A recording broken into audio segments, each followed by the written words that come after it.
There you go. So thank you very much again, and welcome to this community chat of today, June 3rd, 2021. And I have the pleasure of having here today Dr. Sunny Mitchell from our breast center. She's the director of the breast center, as a matter of fact. So we're very privileged to have her here today.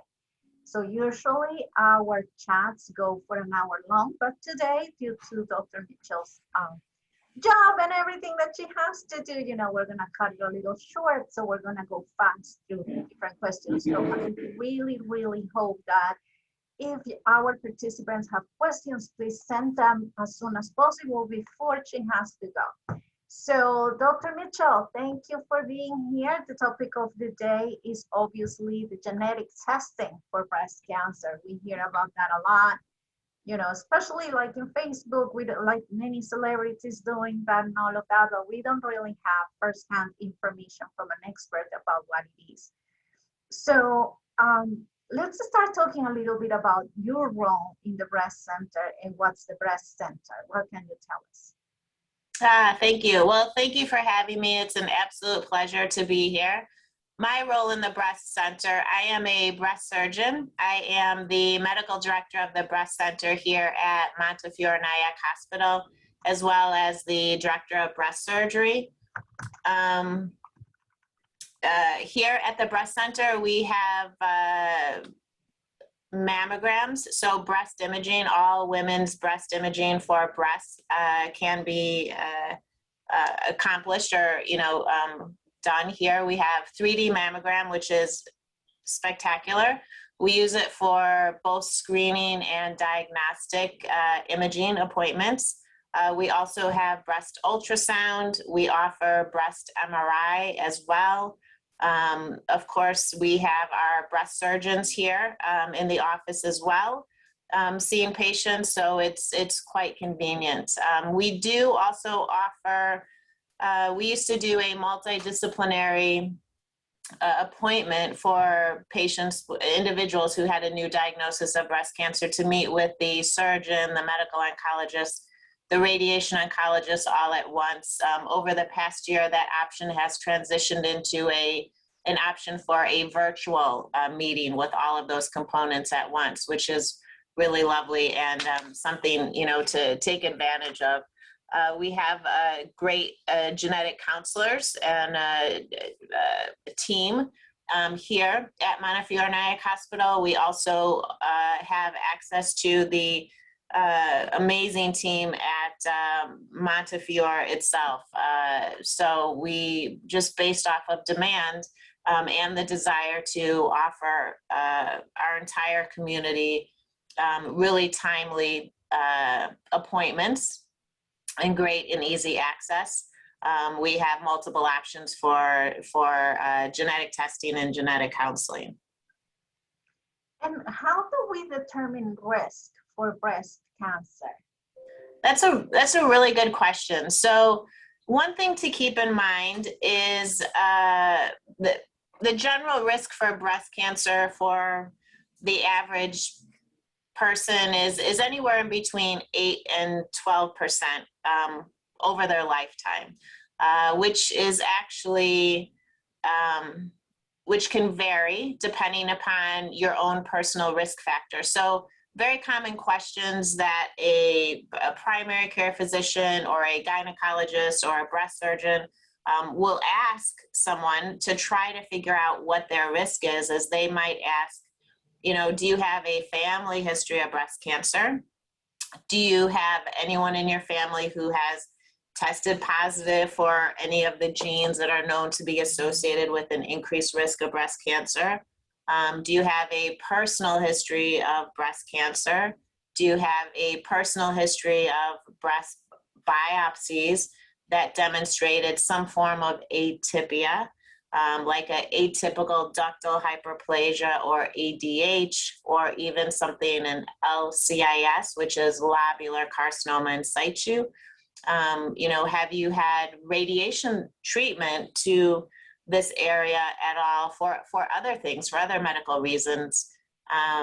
those are the basic questions that someone will ask to try to ascertain if one person in particular is at increased risk of breast cancer. Why is it so important to detect breast cancer early? Because it's so treatable. We're very, very fortunate in this era that we have the tools and the resources we do, not only to detect breast cancer at an incredibly early stage, oftentimes at stage 0, or DCIS, which is essentially a pre-cancer, a stage 0 breast cancer. So we can detect it very, very well when women are getting routine annual breast imaging. And then we are able to treat breast cancer very, very well, especially when it's detected at an early stage or as early as possible in the process. Yeah, it's very treatable. When do you need to start having the mammograms and all these screenings to prevent cancer? So for most people, the recommendation is to start breast imaging, which oftentimes is a mammogram, a 3D mammogram, a 3D screening mammogram is by far the standard of care and what we use here. That mammogram is also oftentimes accompanied by a ultrasound. The standard right now is to recommend starting at age 40 and then continue on an annual basis. There are exceptions to that, women who are known to be at higher risk for one reason or another, or are recommended oftentimes to start breast imaging prior to that. So one example might be if somebody has a strong family history of breast cancer, even if they themselves underwent genetic testing and were found to be negative, we still recommend that they start screening either at age 40 or 10 years before that family member developed breast cancer, was diagnosed with breast cancer. So it could be age 30, for example, or it could be age 35. So there's nuanced variations to that. But in general, for the majority of people, age 40. And there is something that I hear sometimes that they talk about breast density, like they say, oh, you have dense breasts. What does that exactly mean? Why is that important? So breast density is a way that we characterize the breast tissue.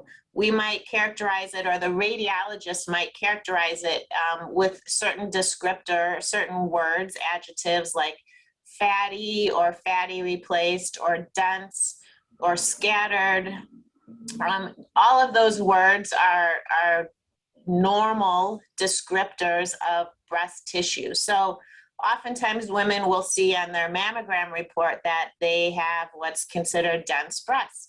That is, it's physiologic, meaning normal, but what that is oftentimes also associated with is it can be a little more challenging for the radiologist to get all of the imaging that they need from that one screening mammogram. So the recommendation will oftentimes be, to have an additional ultrasound when you get your mammogram. So to increase the amount of modalities that can take a really good look at your breasts. And how do we know if we have dense breasts? So you can either look on your mammogram report, or you can ask the radiologist the next time you go in and get your mammogram. You can ask your breast surgeon if you're plugged in with a breast surgeon. You can ask if you get your mammogram, if your gynecologist orders it every year, they can give you your report as well. And you can just look right on there, and there will always be a description. It'll say dense or fatty. There'll be some kind of an adjective that describes the actual breast tissue. And if your report says, fatty, it has nothing to do with the amount of fat that we have.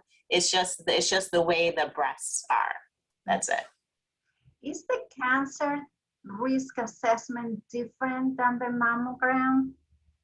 It is. So it is. So the mammogram is an excellent tool to detect breast cancer at a very early stage once it develops. Breast cancer risk assessment is asking several questions and figuring out if somebody might be at an elevated or increased risk of developing breast cancer in the first place. So the questions that we went over, personal history questions, history of breast biopsies that demonstrated atypia, personal history of radiation therapy, personal history of breast cancer, family history of breast cancer as well, and other genetic components as well. Oftentimes a breast surgeon or a gynecologist or a primary care will use a risk assessment tool. One of the most common ones we use is like tire acoustic, and that will help stratify someone's level of risk. If someone is deemed to be at potentially increased risk of breast cancer, an excellent resource we have here are our genetic counselors. And what they do is sit down with the patient. Currently, I think the majority of the visits are via telemed.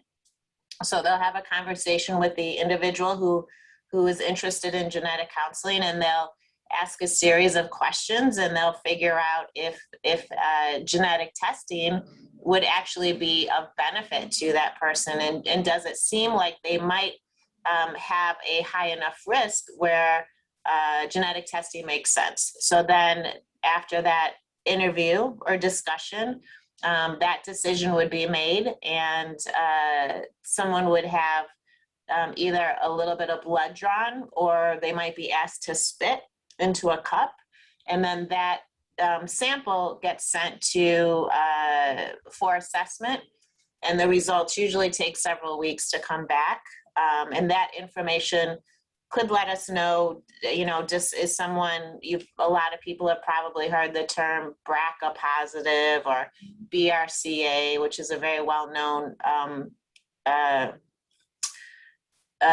tumor suppressor gene that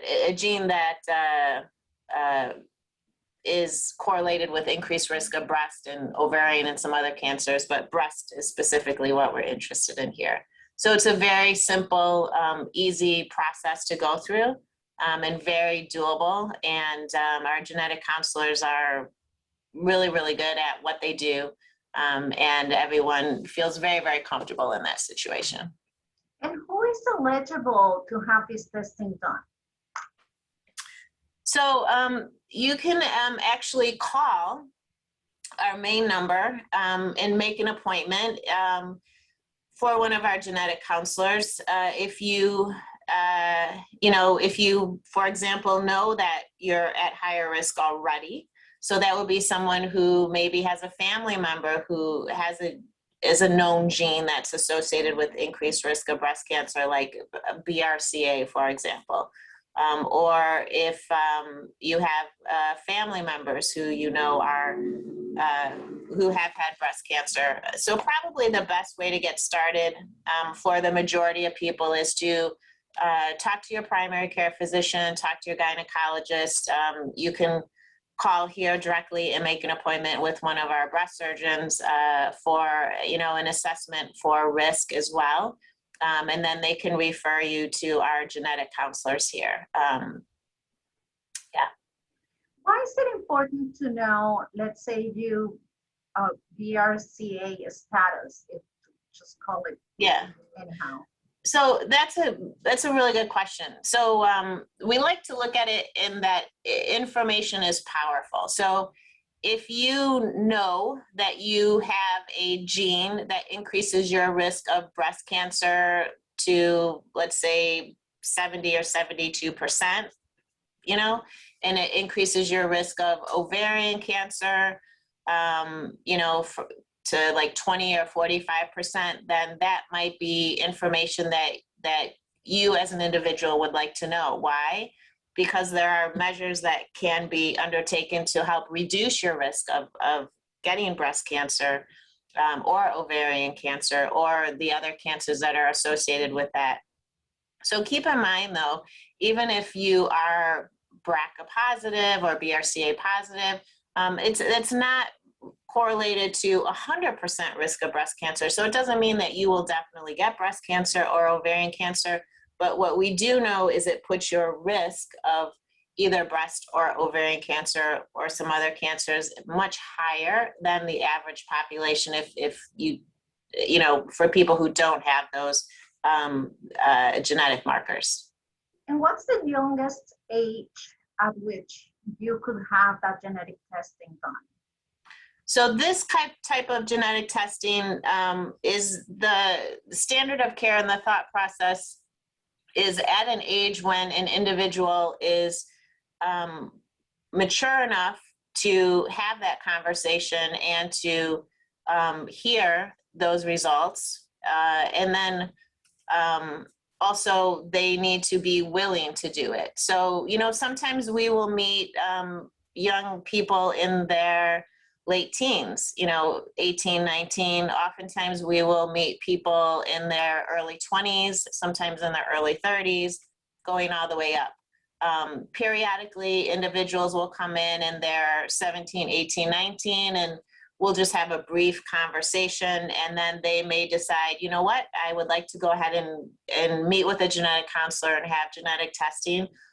Or, you know, an equal amount will say, okay, I get it, you know, I'm going to think about it, and maybe in a few years I will decide to have genetic counseling and genetic testing. So there's never any pressure to do anything. Our responsibility at the breast center is to make sure that people are aware of the options that they have and aware of the resources that we have here for the community as well. Mm-hmm. You know, when we think of breasts, we usually think of females, but do men also suffer or can suffer from breast cancer? They can, and yes, so men also have breast tissue. They have breasts technically as well. About 1% or so of all breast cancers are in men. So it's less common for a man to have breast cancer, but it definitely happens. And especially men can also carry genes that increase their risk of breast cancer. So yes, we do see men as well, and it is just as important, for a man as it is for a woman. If they notice anything different on their own exam, a new lump or a bump or anything that feels different, to come and get it checked out. Mm-hmm. What would you like people to know about, you know, breast cancer and all the advances made in breast cancer research, and also the treatments, of course? Yeah, so this is an incredibly treatable disease, breast cancer. And the reason we're able to say that is because there has been a tremendous amount of research accomplished already.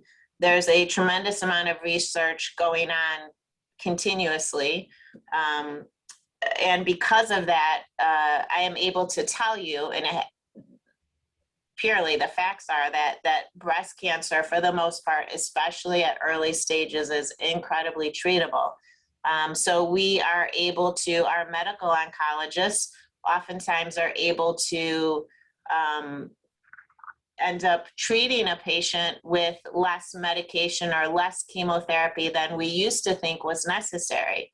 So we're at a time period where we can take advantage of what's called genomic profiling, or additional testing of specific tumors that a person may have in order to better tailor their treatment to them on an individual basis, versus everybody kind of gets, you know, the same treatment for every aspect. Radiation protocols have advanced tremendously as well over the years. And every single person is taken into account on an individual basis. The world of breast surgery, the options that we have to offer people as far as breast surgery have advanced significant amounts. We can oftentimes perform surgery on the breast and really maintain its natural shape, size, and contour, and minimize the scars as much as possible. So surgery is also an area where we've learned that more is not better, so those are some other things. The options that we are able to provide to individuals who are at increased risk for breast cancer, they might be offered what's called chemoprophylaxis, or the option of taking a pill that helps reduce their risk of getting breast cancer. And because breast cancer in general is so treatable, and we are able to diagnose it typically at a very early stage with routine annual breast imaging, we are able to even give women who are gene positive options of how to handle that information. It does not mean that they necessarily have to undergo a prophylactic or a preemptive mastectomy. They can, if they'd like to. They'd also have the option of other options as well: increased surveillance, breast imaging, mammogram, ultrasound, possibly an MRI, breast exams, participation in a clinical trial. So because the majority of breast cancer is so treatable, we have a lot of options that we're able to give our patients. Is this genetic testing covered by insurance? It typically is, and the genetic counselor, once somebody meets with the genetic counselor and has that assessment done, the genetic counselor will be able to figure out and to tell them whether or not it would be covered by their insurance. Mm-hmm. Are there other types of cancer that is not breast cancer, of course, that put you at a higher risk for breast cancer as well? That is an excellent question. So it's an excellent question. So sometimes what happens is there are kind of a cluster of different types of cancers throughout the body that are related to each other. So for example, BRCA, BRCA gene, either one or two, that individual would have an increased risk of breast cancer, ovarian cancer, possibly pancreatic cancer, if they're a male, prostate cancer. So within the field of medicine, there are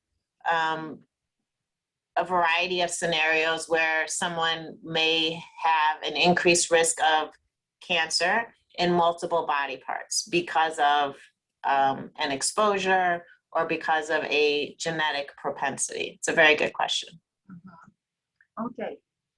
I know we're running out of time, so if people want to get more information about genetic testing, or they want to contact Montefiore Nyack and your team to learn more about this, where can they go? So they can call our main number here at the Breast Center, which is 845-348-8507. And we are more than happy to make accommodations for them or direct them in the right direction. Okay. So we're just going to repeat that number, 845-348-8507. 07. Okay, 8507. That's good. Okay, any websites or anything like that that we can log into and check for information? We do have an absolutely wonderful website, and I am mortified to tell you, I would have to enter it in to tell you what it is. But yes, if you go to our main hospital website, it should be very easy to get directed to our breast center website. I know that it has recently been a lot of attention has been put into it, and it's should offer incredible resources, actually. Okay, I'm actually trying to look for it right now. Okay. You could let me know. Yes, there should be a link directly from our hospital website into Women's Health and our breast center as well, all of the Yes. resources that we have available. So I'm just gonna quickly share my screen so that people can look at it. Let me know if you're seeing it. So it's the breast center at Montefiore Nyack Hospital, and it is what you say, you know, it has a lot of information. It's beautiful. So, you know, if people need more information, I think this will be, oh, and here are you, there you go. So I'll be back face. So definitely, you know, this will be the website to go to for more. Excellent. So it's actually www.breastcare.health. You have it right there. Yeah, it's a great site. It's people really appreciate it. It's quite informative, and yeah. Yes. Okay. Beautiful. Thank you so much, Dr. Mitchell. Any last thoughts? Well, thank you for having me. I really appreciate it. I know our community has very much appreciated your weekly chats. I hear raving reports from my patients. One I know in particular, they really enjoyed one on, I think it was hip replacement or knee replacement. Yeah. So in case you don't hear it, thank you. It's much appreciated. My closing thoughts in regards to breast health would be, please get your routine annual yearly mammogram. See if you should have an ultrasound added to that. Do your own, breast exams, examine your breast. If you notice any change, give us a call, give your gynecologist a call, your primary care, get it checked out.